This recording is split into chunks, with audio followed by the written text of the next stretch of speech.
আমাৰ পথাৰৰ চুকলৈ যোৱা ৰাস্তা অৱস্থা কি অৱস্থা হৈছে। এইডোখৰতো গেলা গোটেই পুনি ৰাস্তালৈকে পানী।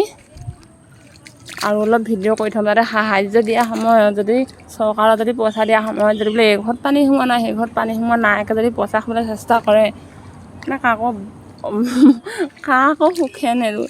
কাৰণ দিগদাৰ হৈছে আৰু দোকানলৈ ওলাই আহিব নোৱাৰি, ইমাৰ্জেঞ্চিত আহিব নোৱাৰি, ৰাস্তা কেঁচা। এতিয়া এইটো ৰাস্তাত যে খোজকাঢ়ি আহিছে এইটো ৰাস্তা কিমান বেয়া ওলাইছে, কেঁচা আৰু মানুহ পৰি গৈছেগৈ গোটেই একদম খুপনি ধৰি যাব লাগে, ইমানেই মানে দূৰৰ অৱস্থা হৈ আছে।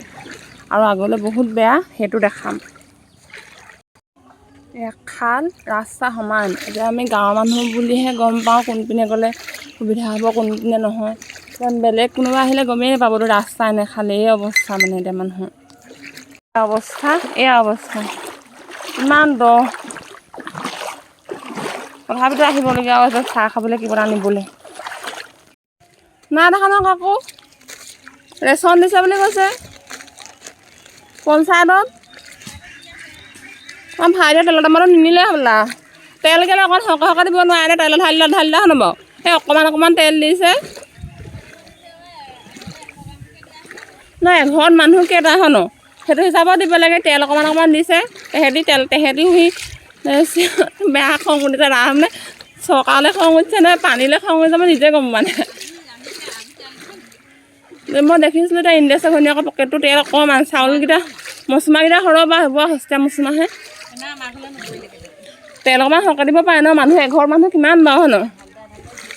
আগতে এইটো ৰাস্তা এনেকৈ বুজিছে নে বাৰু আজিলৈকে কি অৱস্থা।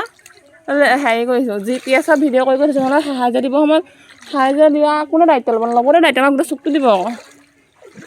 শিৱসাগৰ চবেই পালে মই পাবনে নাপায়। মানুহে ক'ব নহয় মানুহে এতিয়া ঘৰটো পকা হ'ব বুলিয়ে কিবা এটা বুলিয়ে নিদিব নহয়। হাৰাশাস্তিটো চবৰে হৈছে। শিৱসাগৰ চাবলৈ দিলে আমাৰ যোৰহাটৰ খবৰ খাতিয়ে নাই, যদি নহাই হ'ল নহয়তো তাকে মাতি আনি নমাই দিব লাগিছে ৰাস্তাত। পকা হোৱা তিনিটা ইমান কষ্ট নহয় নহয় ৰাস্তা দিয়া।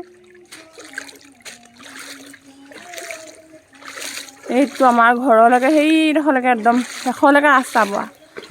এইডোখৰ পৰা একদম আমাৰ এডোখৰ মানুহ কিমান আছে, 40 ঘৰমান আছে ন। ৰাস্তালৈকে 50 ঘৰ আছে। মানে আমাৰ এইটো চুকত 50 ঘৰমান মানুহ আছে আৰু গোটেই 50 ঘৰ মানুহ পানীৰ তলত। কাৰোবাৰ ভাতৰ চৰু বুৰিলে, কাৰোবাৰ গোহালি বুৰিলে, মানুহখিনি যেনে তেনে থাকিব লাগে আছেহে ঘৰত গোটেইটো আৰু মানে এইডোখৰ অলপ বামেই ৰাস্তাটো, কিন্তু তলিলেতো একদম এককালৰ ওপৰত। নাও নহ'লে তাৰমানে কোনো আহিব নোৱাৰে। তাৰপাছত হেৰি কৰিব অলপ দিনৰ পাছত পানী যাব নহয়, পানী যোৱাৰ পাছত হেৰি কৰিব ছাৰ্ভে কৰিবলৈ আহি মানুহ চাই সাহাৰ্য দিব চাগে চৰকাৰৰ পইচা বচাই দুটামানে সেই নিচিনা মানুহ। এয়া ৰিলিফ আনিবলৈ নাও নহ'লে কোনো আনিবগৈ নোৱাৰে। এতিয়া ৰিলিফ আনিবলৈও নাও লাগিব। আৰু এইটো ৰাস্তা মস্ত পিছল, কেঁচা ৰাস্তা এইবোৰ ৰাস্তা আজিলৈকে ৰাস্তা পকাই নহ'ল।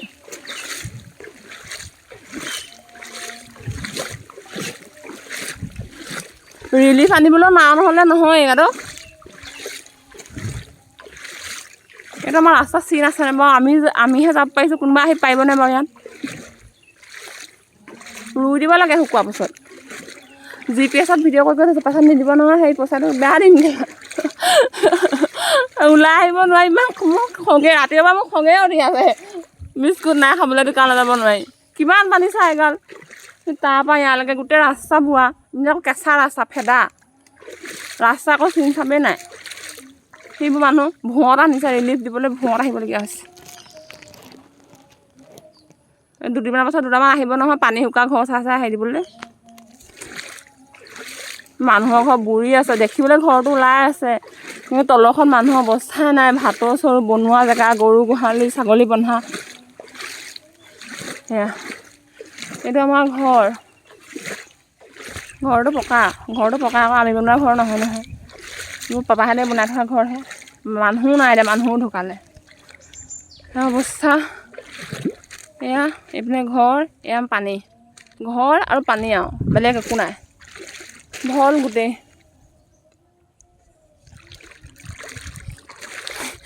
ভুৱঁত মানুহ কি দেখাম আৰু অলপ দিনৰ পাছতহে গম পাওঁ চৰকাৰে কি ব্যৱস্থা কৰে। নে এনেকৈ চাগে আমি আৰু 2 মাহ 3 মাহ থাকিবই লাগিব কাৰণ আমাৰ জেগাডোখৰ দ জেগা পানীখিনি চব জেগা পানী ইয়াতে আহি জমা হৈছেহি মিটঙৰ গেট খুলিব পৰাও এতিয়া ব্যৱস্থা হোৱাগৈ নাই যিহেতু মিটঙতো পানী ব্ৰহ্মপুত্ৰতো পানী বুলি কোৱা হৈছে এতিয়া আমাৰ মানুহখিনি এইটো দেখাই থাকিব লাগিব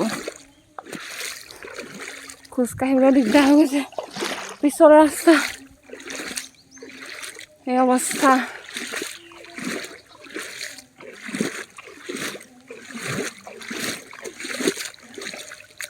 ৰাস্তা বুলি একো চিনেই নাই সদায় আহি থকাকেইটাহে গম পাব এইডোখৰতো আৰু দ সেইডোখৰ সেই ঘৰটো পাৰ হৈ পিনে এইডোখৰ জেগাটো বহুত দ এককাল সেয়াই আৰু অৱস্থা এতিয়া